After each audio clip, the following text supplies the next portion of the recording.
Hey, eighth graders, how are you doing today? I hope everyone is well. So I'm just going to explain to you what we're doing in class. This way, if there's any Wi-Fi issues or internet issues, you guys can complete your work and not miss anything. All right, so for today, we are going to be doing the following. Oh, hold on, let me switch classes right now. 3, 4. Okay, so we've been talking about homeostasis. We are coming towards the end of our unit. So today we're going to work on elaborate feedback mechanisms part 2. Okay, if you haven't done so already, please head back and make sure that part 1 is done. Okay, in this class, we have a good amount of students who turned it in, which is awesome. If you need more help with it, there's a video right here for you. But for elaborate feedback mechanisms part 2, I want us thinking about the following. Okay, so we have been speaking about homeostasis a lot. We are currently elaborating, which means you guys are going deeper. You are building on what you already know. All right, so let me open this document and explain what we are doing here. Okay, how I want you thinking. All right, so essentially, this assignment is broken up into 2 sections. Okay, the first part, we're going to be looking at body temperature. And for our second part, we have information on blood glucose levels. Okay. So here's what I want you guys to do. Now, the students who are in class, if we all were in class together, we would be annotating, marking up this page, really interacting with the text. But unfortunately, we can't do that much on the computer.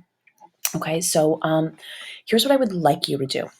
If you have a post-it note nearby, post-it notes, if you have your notebook nearby, I would love for you just to jot down some of your notes.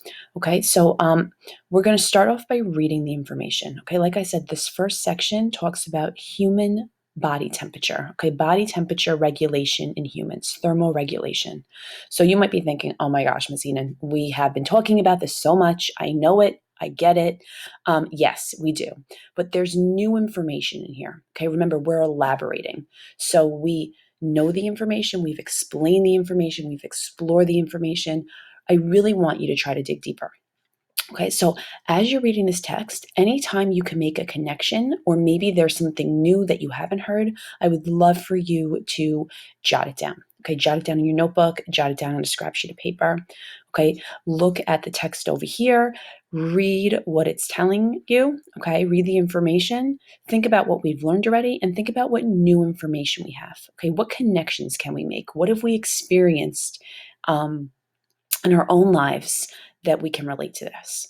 Okay, when you are done with that, you are going to answer the questions, typing in the box.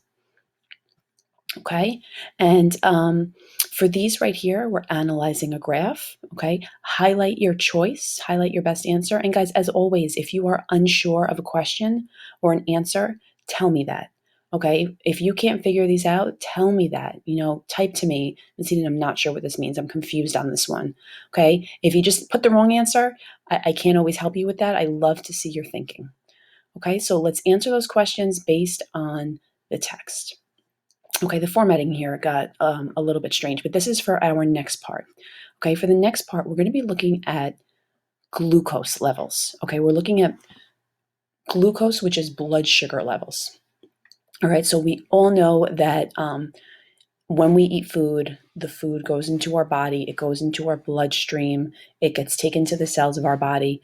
We're going to take a little bit closer look at how the human body works to maintain blood sugar levels.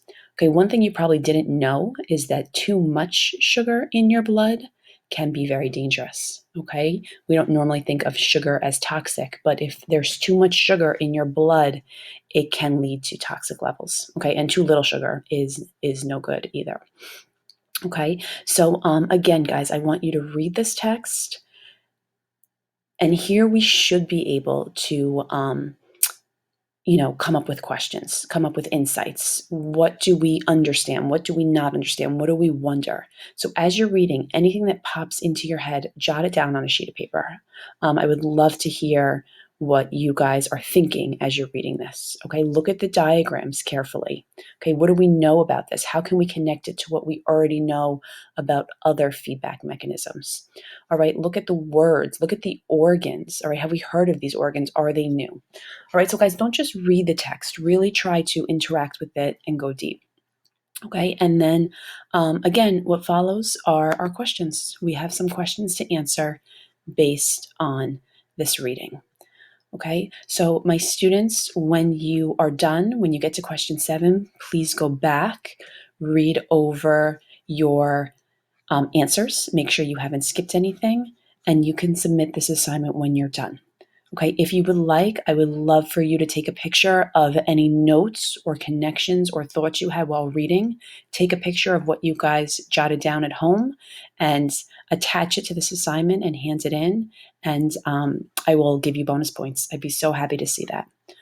All right, my students, as always, type in the chat if you have any questions or send me an email if you have any questions. But once you are finished with this assignment, you can submit it and then you are good to go for the day. Thanks so much, 8th graders.